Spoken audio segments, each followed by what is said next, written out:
Hola, ¿qué tal? Buenos días. Quien les habla es el licenciado Fernando Benítez y el tema de hoy va a ser valoración respiratoria seguida de farmacología respiratoria. Bien, antes de pensar, hagamos un repaso breve sobre anatomía y fisiología del aparato respiratorio. En cuanto a anatomía, podemos dividir el aparato respiratorio en dos: la vía aérea superior y la vía aérea inferior. La vía aérea superior está compuesta por la cavidad oral y nasal, o lo que conocemos como rinofaringe u orofaringe, por la laringofaringe y la laringe, ¿sí? La vía aérea inferior es todo aquello que se encuentre por debajo de la laringe, que va a ser el órgano que nos va a marcar el límite, y la vía aérea inferior está compuesta por tráquea, bronquios, bronquiolos y pulmones. Cada parte que compone el aparato respiratorio tiene una función específica e importante, que es garantizar y asegurar el intercambio gaseoso, que es básicamente la función más importante del aparato respiratorio, ¿sí? Bien, no menciono acá a los alvéolos, ¿sí? Porque hablábamos de una división anatómica, ¿sí? Y cuando hablamos de los alvéolos, podemos decir que los alvéolos son esa estructura donde se lleva a cabo la función más importante, es decir, la función fisiológica más importante de este sistema, ¿sí? Tanto la vía aérea superior como la vía aérea inferior tienen un único propósito, ¿sí? El cual es filtrar, humidificar y calentar el aire que va a ser después intercambiado por los componentes que tiene la sangre, ¿no? Básicamente es esa la función más importante de la vía aérea, ¿sí? La del filtrado, el calentamiento y la humidificación del aire, ¿sí? Porque después cuando llegamos a los alvéolos es donde se produce propiamente dicha la respiración. Bien, lo que nosotros conocemos como respiración es el intercambio de gases que se produce entre el aire que inhalamos, ¿sí? Y la sangre. Y se produce por difusión, es decir, por gradientes de concentración o por diferencias de presiones. Entonces, en este proceso, el aire que ingresa, ¿sí?, a los alvéolos va a estar rico en oxígeno en este caso, y la sangre que llega hacia los alvéolos va a estar rica en dióxido de carbono, ¿sí? Entonces, el oxígeno va a pasar hacia la sangre y el dióxido de carbono va a salir de la sangre hacia los alvéolos, ¿sí? Y ahí es donde se produce el proceso de respiración propiamente dicho. Como les decía, es en este lugar donde se lleva a cabo la función más importante del sistema, que es el intercambio gaseoso. Todo el resto de estructuras no cumplen la función de intercambio gaseoso. Si nos ponemos a pensar, por ejemplo, en la faringe, o en la laringe, o en la tráquea, o en los bronquios, ahí no se produce intercambio gaseoso. El intercambio gaseoso se produce aquí, en los alvéolos.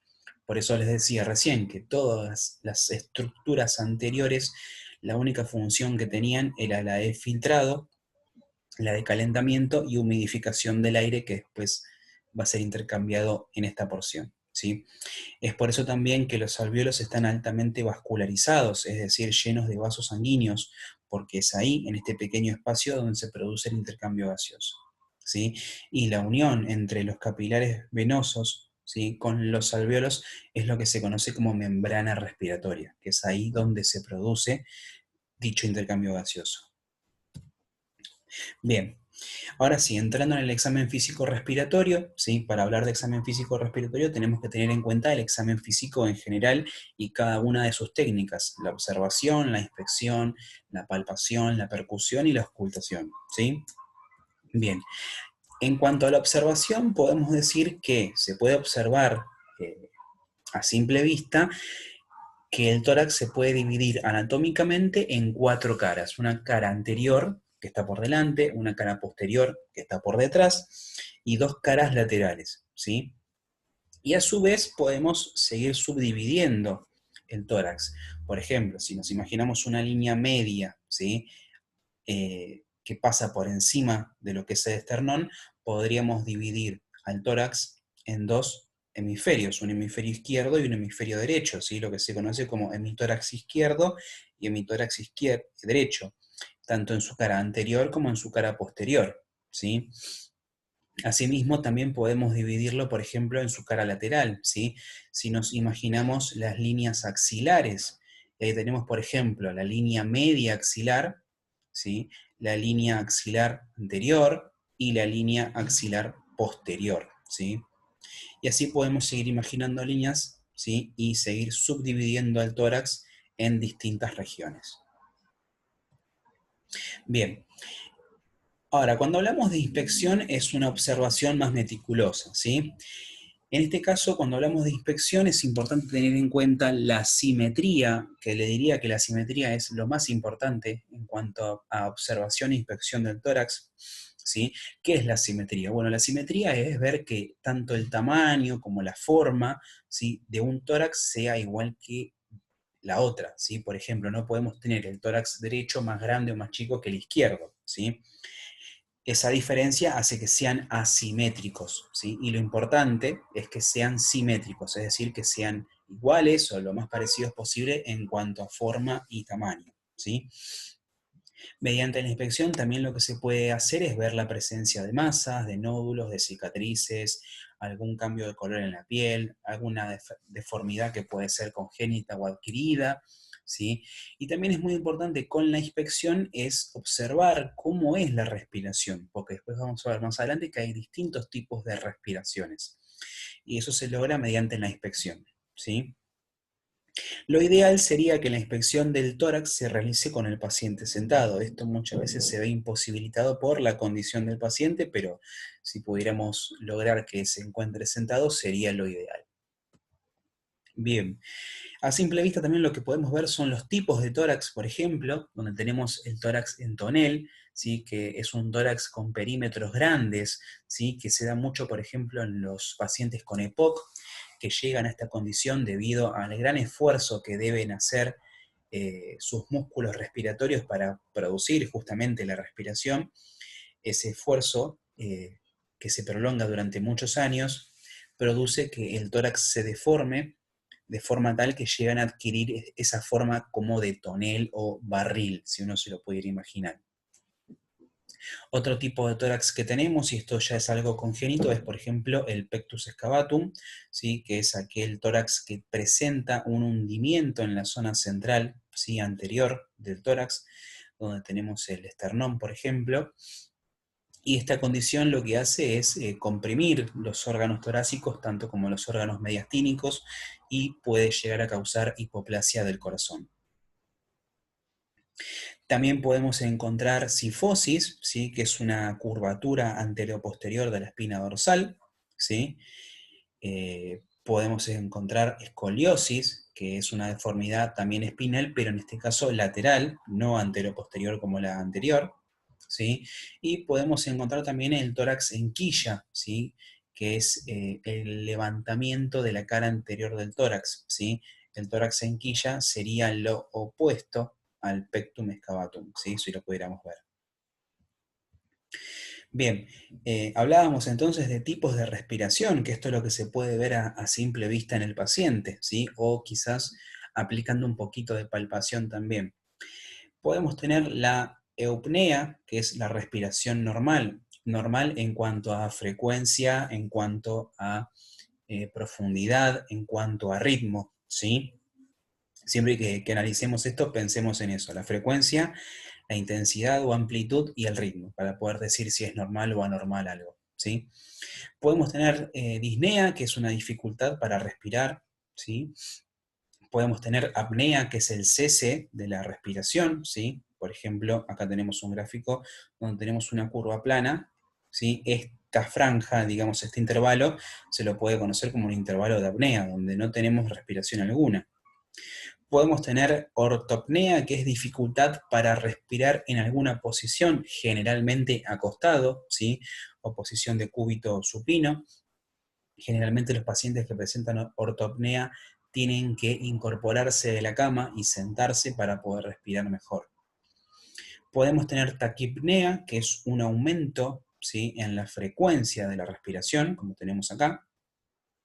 Podemos tener bradipnea, que es lo opuesto, que es una disminución de la frecuencia de respiración, como vemos acá. podemos tener hiperpnea, ¿sí? Que es un aumento en la profundidad respiratoria, es decir, tenemos una inspiración profunda, y acá tenemos un gráfico de hiperpnea, por ejemplo, o lo opuesto, ¿sí? La hipopnea, que es la superficialidad de la respiración, ¿sí? Vamos a ver que tenemos otro tipo de respiraciones, como por ejemplo la famosa respiración de Cheyne-Stokes, ¿sí? Que es una respiración que alterna periodos de taquipnea con hiperpnea, seguido de periodos de apnea, y nuevamente otro periodo de hiperpnea y taquipnea, ¿sí? Es una respiración sumamente irregular, ¿sí? Porque altera periodos rápidos y profundos con periodos de apnea y vuelve nuevamente a la rapidez y la profundidad. Tenemos la que se conoce como respiración Kussmaul, que es un tipo de hiperpnea, porque son respiraciones muy profundas, y tenemos la respiración de Biot, que es una respiración totalmente desorganizada si la tuviésemos que comparar con las anteriores. Bien, esto del tipo de respiración, como les decía, es algo que se puede ver a simple vista con la observación o aplicando un poquito de palpación en tal caso también. Bien, entonces, la palpación está dirigida, por ejemplo, a la búsqueda de sitios dolorosos, ¿sí? Aplicando palpación podemos ver si al paciente le duele en algún lado o no, ver la presencia de masas, de crepitaciones, encontrar fracturas, enfisemas, ¿sí? Podemos encontrar vibraciones o fremitos, ¿sí? Que esto lo que hace es transmitir las vibraciones bronquiales a través de la pared torácica, ¿sí? Esas vibraciones se pueden encontrar disminuidas o ausentes, por ejemplo, cuando tenemos algún obstáculo como masas o secreciones gruesas, ¿sí? Y se pueden encontrar aumentadas, por ejemplo, en presencia de tejido compacto, como se suele formar en la condensación neumónica, ¿sí? Y de ahí el famoso repetir el número 33 que te piden los médicos, ¿sí? Para ver si se encuentra, ¿sí?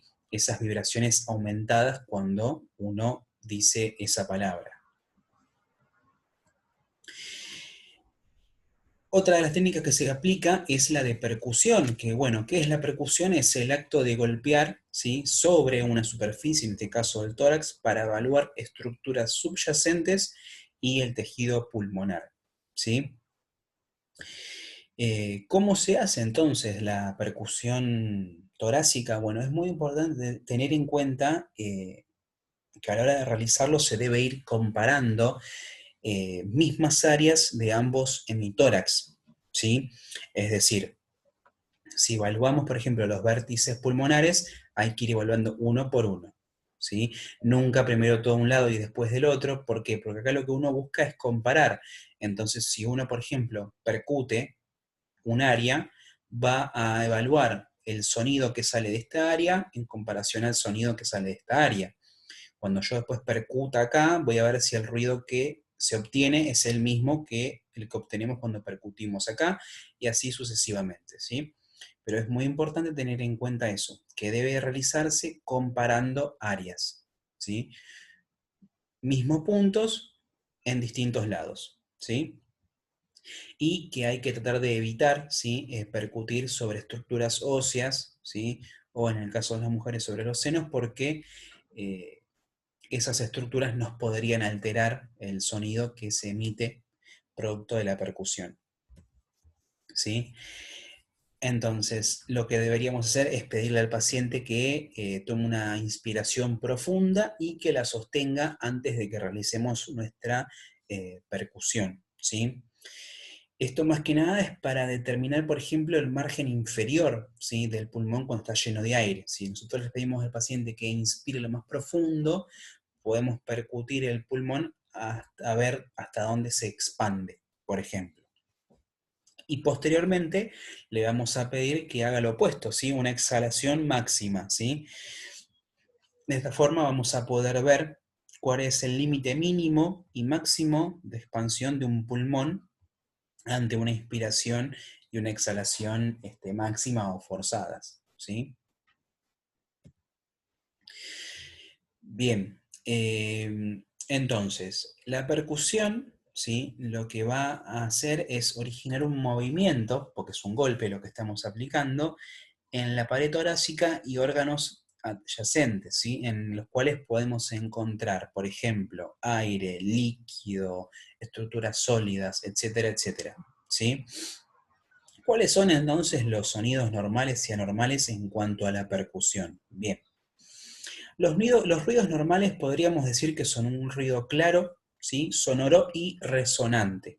¿Esto por qué? Porque, bueno, justamente la cavidad torácica es una cavidad que tiene entre ellos pulmones, estructuras huecas, ¿sí? Y cuando uno aplica un golpe, lo que obtiene es un sonido bastante resonante y claro, ¿sí? Bien, ¿cuáles son entonces los sonidos que podemos encontrar en la cavidad torácica cuando aplicamos la percusión? Bien, podemos encontrar timpanismo, ¿sí? O sonido timpánico, que indica la presencia de aire. ¿Cómo definiríamos al sonido timpánico o de timpanismo? Sería como golpear una estructura hueca, para que se imaginen. Es como golpear algo hueco, ¿sí? Es la resonancia que se obtiene cuando uno golpea una estructura hueca, ¿sí? Hueca justamente por la presencia de, en este caso, aire.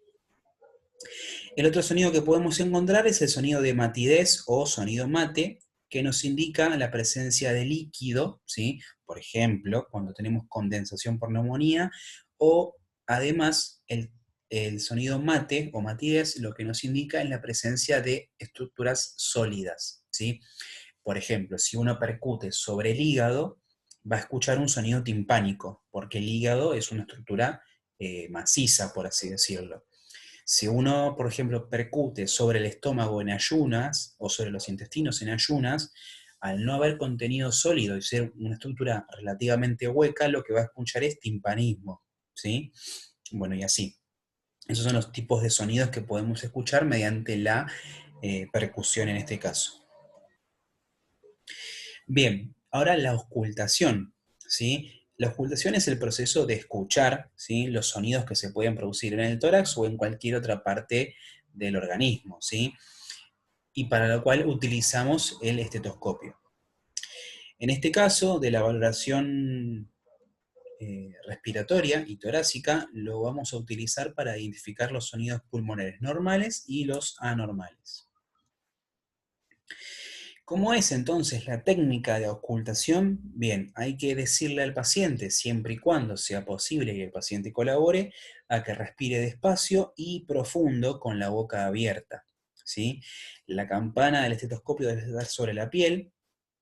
El tubo flexible o la tubuladura del estetoscopio no debería tocar ningún tipo de objeto para evitar que haya interferencia y falsos sonidos que nos puedan llegar a confundir. Y tener en cuenta que la auscultación debe ser sistemática. ¿Esto qué quiere decir? Que debe tener el mismo orden de simetría que tenía la percusión, ¿sí? Es decir, si empezamos auscultando los vértices, vamos a auscultar el vértice derecho, seguido del vértice izquierdo, y así ir bajando, ¿sí? Los lóbulos medios, los lóbulos inferiores, las bases, ¿sí? Siempre teniendo en cuenta y siguiendo el esquema de simetría, ¿sí? Esto es muy importante que lo tengan en cuenta. Tanto en la cara anterior como en la cara posterior, ¿sí? Si ustedes ven, ¿sí? En la cara inferior de los pulmones tenemos más puntos, tanto de auscultación como de percusión. Si alguno se pregunta a qué se debe esto, bueno, justamente porque las bases pulmonares son mucho más grandes y más extensas que los vértices, ¿sí? Además, las bases pulmonares tienden a encontrarse, ¿sí? Hacia la cara lateral posterior del tórax, ¿sí? Las bases pulmonares están en una posición posterior, ¿sí? Es más fácil auscultar las bases pulmonares tanto en la espalda, ¿sí? En la posición posterior, como en los laterales, ¿sí? No así tanto en la región anterior. Pero bueno, es muy importante que tengan en cuenta esto de que debe ser sistematizado y seguir respetando la simetría que veníamos respetando en la percusión, también aplica en la ocultación. Bien, entonces, ¿qué debemos tener en cuenta a la hora de escuchar o auscultar esos sonidos pulmonares, ¿sí? El tono, la amplitud o intensidad, hablamos del volumen, ¿sí? Y la duración de esos sonidos entre inspiración y exhalación, ¿sí? Cuando hablamos del tono es decir a cómo suena, ¿sí? Vamos a ver que puede haber ruidos sibilantes, crepitantes, etcétera, etcétera, ¿sí? Los sonidos normales son los que conocemos como, por ejemplo, sonido vesicular o normal, que es de un tono bajo, de intensidad suave y que se localiza en el área periférica del pulmón, ¿sí? Es decir, todo alrededor.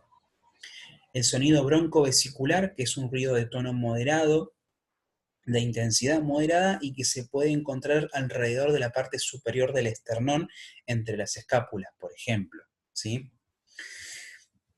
Y tenemos también el sonido bronquial o traqueal, que es de un tono alto, de una intensidad fuerte y que se puede localizar o ocultar justamente sobre la tráquea. Bien, ahora, si hablamos de ruidos, por ejemplo, adventicios broncopulmonares, esto quiere decir ruidos que son anormales, podemos encontrarnos, por ejemplo, con los estertores, que se pueden originar tanto en la tráquea como bronquios o pulmones, y que son producidos por la vibración que genera un líquido que no debería estar en ese sitio, ¿sí?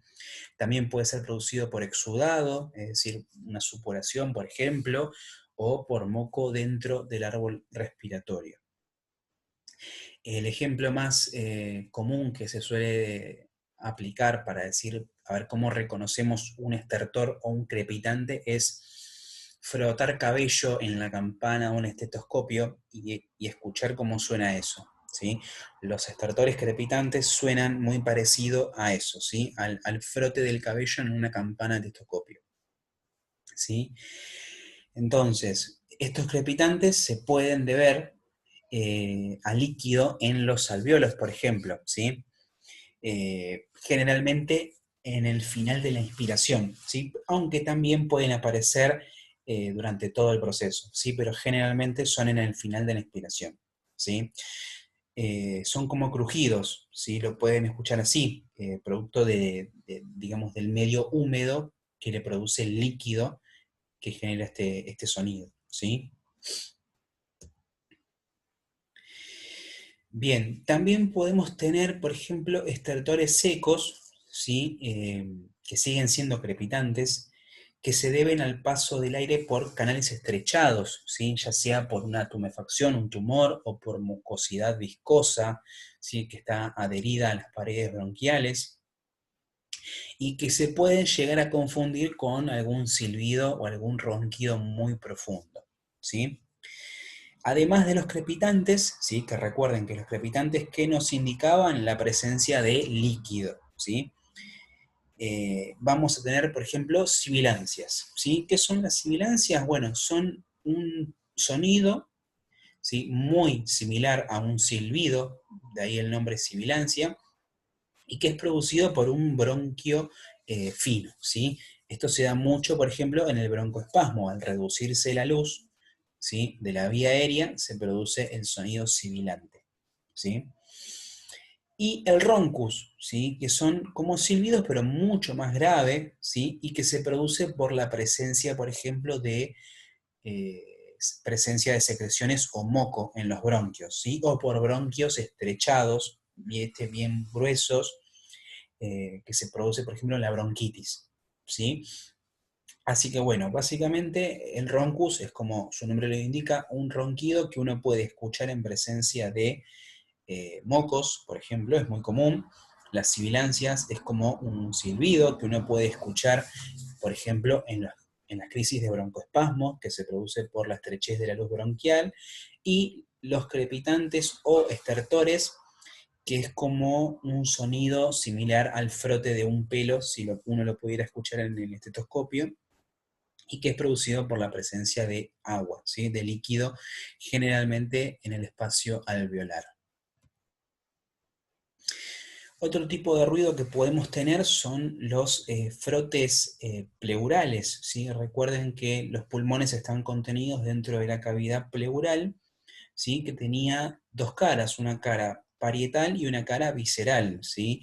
En el medio de esas dos caras teníamos una cierta cantidad de líquido pleural, cuya función es la de lubricar la cavidad y permitir el normal movimiento de los pulmones en cada respiración.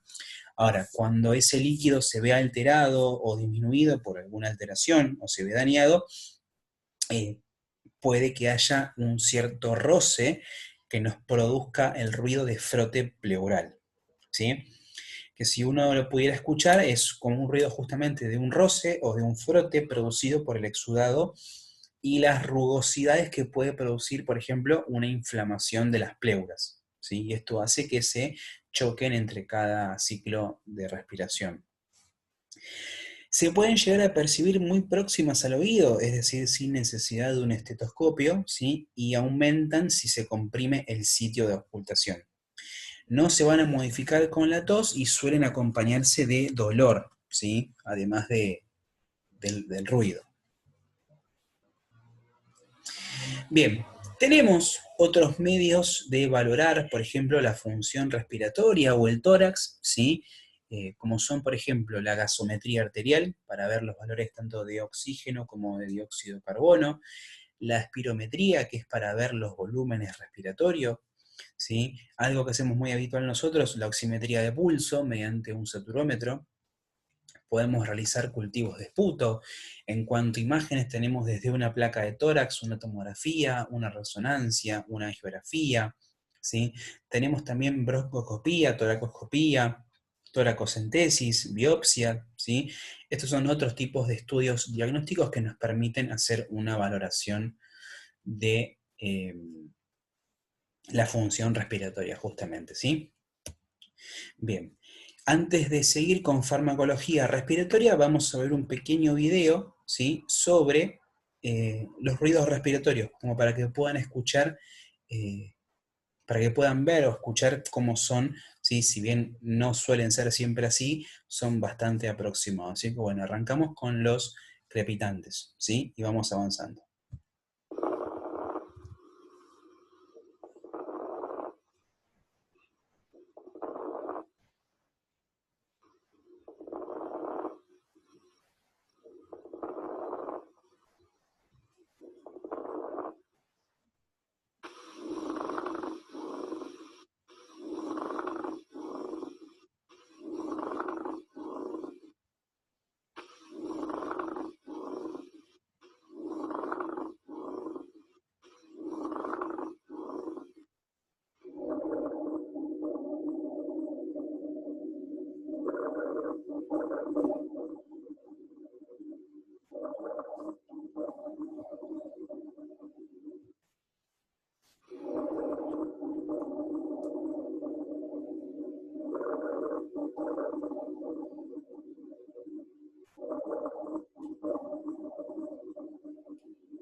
Bien, si bien no suelen ser siempre así los sonidos respiratorios, es bastante aproximado, ¿sí? Igual la mejor forma de valorarlo, verlo, entenderlo, es usando un estetoscopio y ocultando personas reales, ¿sí?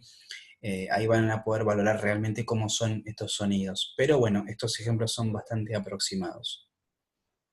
Bien, ahora pasamos a farmacología respiratoria, ¿sí? Vamos a ver que hay muchísimos fármacos utilizados, ¿sí? Para lo que es la función respiratoria, ¿sí? Acá nos vamos a centrar solamente en los más importantes. Podemos tener, por ejemplo, fármacos broncodilatadores, ¿sí? Como los estimulantes o antagonistas beta 2, anticolinérgicos, metilsantinas, y podemos también tener otro tipo de fármacos que no son broncodilatadores que se pueden utilizar, por ejemplo, en el asma, ¿sí? También tenemos glucocorticoides, ¿sí? Por ejemplo, que acá no se menciona. Eh, Podemos tener fármacos antitusígenos que podemos dividirlo en dos grupos: los que actúan sobre el centro de la tos y los que actúan sobre el reflejo de la tos, que ahora vamos a ver que no es lo mismo. Y también tenemos fármacos que son mucolíticos y expectorantes. Entonces, empecemos por los fármacos broncodilatadores, ¿sí? La acción principal de estos es justamente el aumento del calibre de las vías respiratorias, ¿sí? ¿Esto qué quiere decir? Ensancharlas, hacerlas más gruesas, ¿sí? ¿Esto para qué? Para lograr justamente un aumento del flujo aéreo y favorecer de esta manera el intercambio gaseoso y a su vez disminuir el esfuerzo respiratorio, ¿sí? Entonces, dentro de los broncodilatadores tenemos, por ejemplo, estimulantes beta 2, como el salbutamol, el más conocido y usado, formeterol, salmeterol, etcétera, etcétera. También tenemos dentro del grupo de los broncodilatadores, pero en este caso anticolinérgicos, el bromuro de ipatropio, también muy conocido, y el bromuro de tiotropio. Y tenemos también dentro de este grupo de broncodilatadores los relajantes directos de la musculatura lisa, como las metilsantinas. Sí, pero estas últimas no son tan vistas ni usadas. Pero bueno, se las menciono solamente como para que las tengan en cuenta. Estimulantes o agonistas beta 2, ¿sí? En este caso son fármacos que producen broncodilatación, ¿sí? Porque estimulan directamente los receptores beta 2, ¿sí?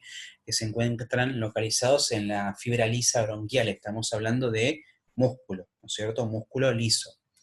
Si tienen alguna duda o no les cierra esto, busquen, revisen y repasen receptores beta 2, dónde se encuentran y qué efecto producen, y van a poder entender todo lo demás. En este caso son los broncodilatadores más rápidos y eficaces de los cuales se dispone, ¿sí? Entonces son los más usados. Los agonistas beta 2 de acción corta son, por ejemplo, el salbutamol, perdón, el fenoterol, la terbutalina, que presentan un efecto rápido, pero limitado en el tiempo en este caso, ¿sí? Con una duración de 4 a 8 horas, ¿sí? Por eso su recomendación en cuanto al uso es que se utilice principalmente en las crisis agudas, ¿sí? No tanto para un tratamiento crónico o que uno espera un efecto prolongado, pero sí se pueden utilizar en el caso de una crisis, porque son de rápida acción, ¿sí? Y eso es lo que uno busca. ¿Qué presentaciones tenemos? Bueno, tenemos inhaladores presurizados, esto que son los PAF, básicamente, ¿sí? Esto es un inhalador presurizado. Acá tenemos un ejemplo de un PAF de salbutamol, por ejemplo. Tenemos polvos inhalables o inhaladores de polvo, ¿sí? Seco en este caso, como tenemos acá, ¿sí? En este caso estamos hablando de este medicamento se llama Ceretide, que es una combinación de fluticasona y salmeterol, ¿sí? Este dispositivo adentro contiene una cápsula que es como un comprimido, si fuese una pastilla, una cápsula, que adentro contiene un polvo, ¿sí? El dispositivo lo que hace es romper esa cápsula, libera el polvo y el paciente absorbe ese polvo, ¿sí? Un polvo que viene seco.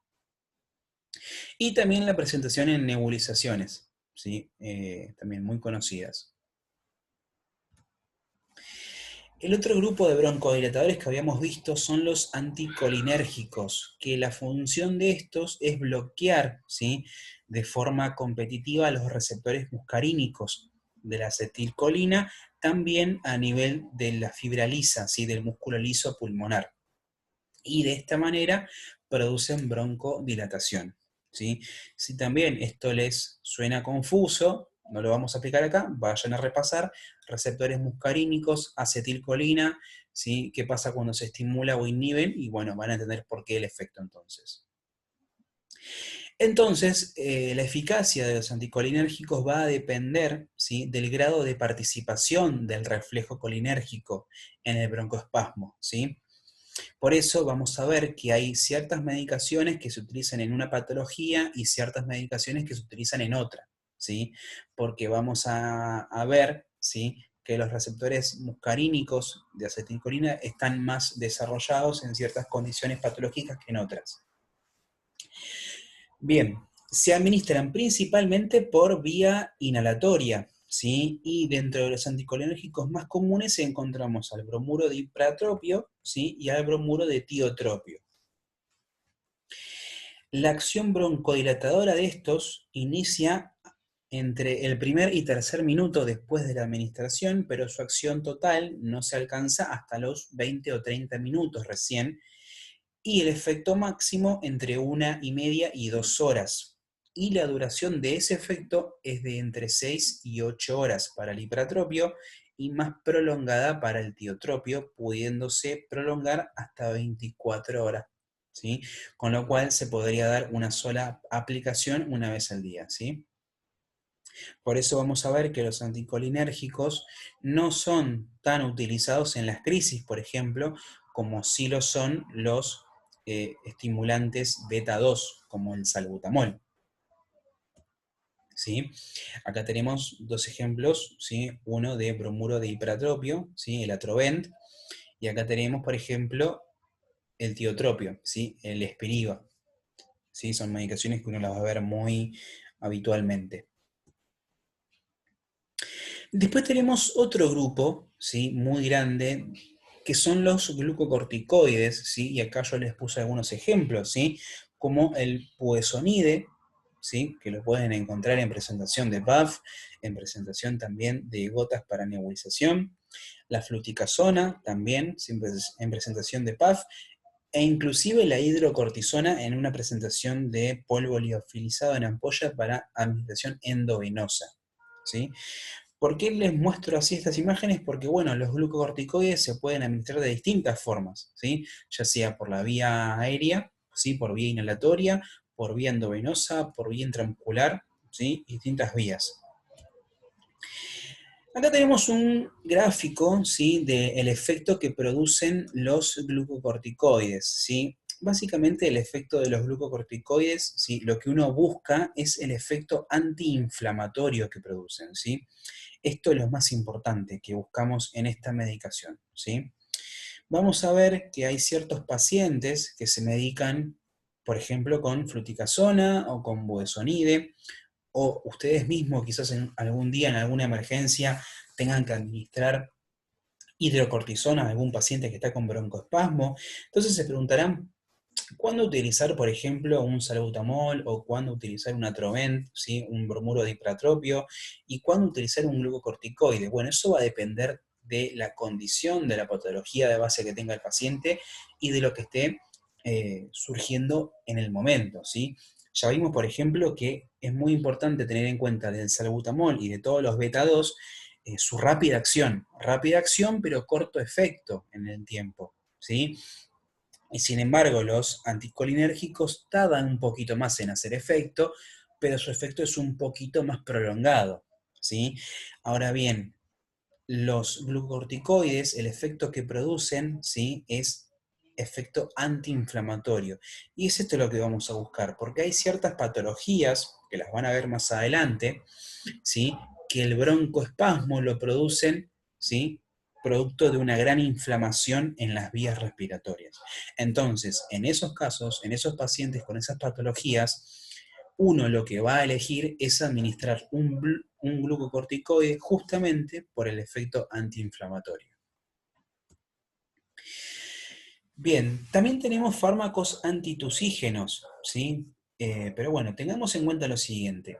La tos es un mecanismo reflejo defensivo para proteger las vías respiratorias, por ejemplo, de cuerpos extraños o para eliminar el acúmulo de secreciones, polvo, etcétera, ¿sí?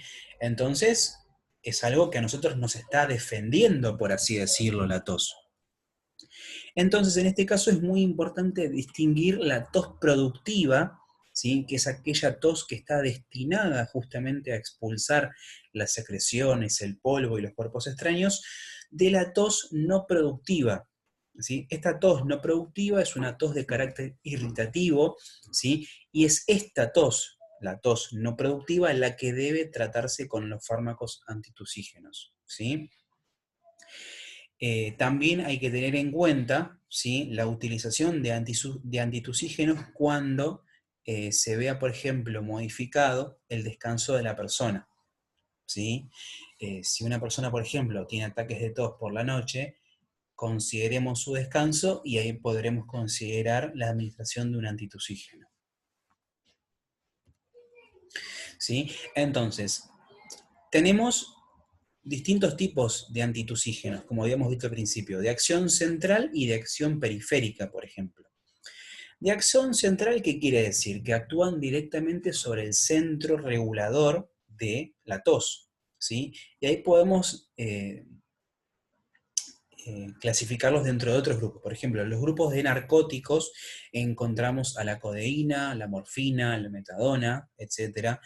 Los antihistamínicos, como por ejemplo la difenidramina, que esto es Benadryl, dicho de otro modo, ¿sí? Y tenemos los de acción periférica, que la acción periférica lo que hace es inhibir los efectores y afectores del reflejo de la tos, ¿sí? Unos actúan sobre el centro regulador de la tos y otros actúan sobre, ¿sí?, los reflejos de la tos. Y acá encontramos, por ejemplo, la lidocaína, ¿sí? Bien, hablemos entonces sobre los antitusígenos que actúan sobre el centro de la tos, ¿sí? ¿Cómo actúan? Bueno, actúan aumentando el umbral necesario, ¿sí?, para producir la tos. Es decir, lo que hacen es ir inhibiendo, ¿sí?, el centro regulador de la tos para que necesite más estímulo para llegar a producir la tos, ¿sí? Eh, Principalmente son derivados de los opioides, ¿sí?, es decir, que son narcóticos y también no narcóticos en este caso, y algunos antihistamínicos H1, como decíamos recién, como la difenidramina. La codeína en este caso es el antitusivo, en este caso narcótico, de acción central más utilizado, ya que es el que tiene mayor eficacia, ¿sí? Y actúa por acción directa sobre los centros vulvares de la respiración y de la tos. Por eso es muy importante tener en cuenta a la hora de su administración que puede llegar a producir depresión respiratoria. Se absorbe muy bien por vía oral y produce menor dependencia, ¿sí?, y menor depresión respiratoria que la morfina, por ejemplo, ¿sí? Siempre y cuando tengamos en cuenta la dosis que administramos, ¿sí? Por ejemplo, en dosis de antitusígeno, las reacciones adversas son excepcionales, pero pueden aparecer algunas reacciones como típicas de los opioides, como son las náuseas, los vómitos, el estreñimiento, la sedación y las palpitaciones, ¿sí? Un ejemplo muy claro de esto es la codelasa, ¿sí? La codelasa lo que contiene es codeína, básicamente. Y aquellos que la hayan tomado alguna vez o hayan conocido a alguien que la haya ingerido, seguramente les puedan referir o se acuerden que entre los efectos secundarios está la sedación, es decir, provoca bastante sueño, alivia significativamente la tos, pero también puede llegar a producir depresión respiratoria, ¿sí? Entonces es muy importante tener en cuenta la dosis que se administra de esta medicación, ¿sí? También tenemos antitusivos que no son narcóticos, como en este caso el dextrometoforfano, que uno dice, bueno, ¿qué es? Nunca lo escuché, nunca lo vi. Bien, actúa igual que la codeína, ¿sí? Es decir, es de acción central sobre el centro de la tos. Pero en este caso no origina depresión respiratoria, lo cual es algo muy importante, ¿sí? y no tiene tampoco actividad analgésica como sí lo tiene la codeína, y tampoco produce dependencia, ¿sí? Es un fármaco bien tolerado en este caso y casi no presenta efectos adversos. En alguna que otra ocasión puede aparecer algo de somnolencia, pero es muy poco habitual, ¿sí? Entonces es un inhibidor, ¿sí?, de la tos de acción central comparable con la codeína, no tan potente como esta, pero sin producir los efectos adversos más peligrosos que presenta la codeína, como la de depresión respiratoria en este caso, ¿sí? Ahora uno se pregunta, ¿qué es esta medicación? Nunca la vi, nunca la tomé. Y quizás sí, pero no le habrán prestado atención, ¿sí? Acá tenemos el famoso jarabe de Vic, el 44, contiene dextrometoforfano, ¿sí? Esto, como habrán visto muchos, es de venta libre, ¿sí? Y es un antitusivo muy utilizado, ¿sí? Es de venta libre, no así como la codeína. ¿Mm? Bien. Ahora bien, teníamos también antitusígenos que no eran de acción central, pero sí periféricos, es decir, que actúan sobre el reflejo de la tos. Y como yo les dije recién, son fármacos que actúan sobre las vías aferentes y eferentes que transmiten la sensación de tos, ¿sí? Se trata sobre todo de sustancias anestésicas locales como la lidocaína, que es utilizada, por ejemplo, en la vía aérea ante procedimientos invasivos como las broncoscopías, ¿sí? Es muy utilizado, ¿sí? Por ejemplo, cuando se le va a hacer una broncoscopía al paciente. Una broncoscopía es un procedimiento donde se le introduce una cámara a través de una tubuladura en las vías aéreas al paciente. Lógicamente, ese procedimiento va rozando y tocando toda la vía aérea, pudiendo producir el reflejo de la tos. Entonces, previo a eso, lo que se hace es rociar la vía aérea con este spray de lidocaína para así anular ese reflejo de la tos. Y por último tenemos los fármacos mucolíticos y expectorantes, ¿sí? Pero bueno, acá entramos en el mismo dilema que los antitusivos, ¿sí? Dijimos que la tos, según el tipo de tos, es un mecanismo de defensa que tiene el organismo. Bueno, lo mismo ocurre con las secreciones, ¿sí? Son un mecanismo de defensa para proteger las vías respiratorias, ¿sí?, de agentes externos y para lubricar, ¿sí?, y mantener unas condiciones de humedad adecuadas en la vía aérea, ¿sí?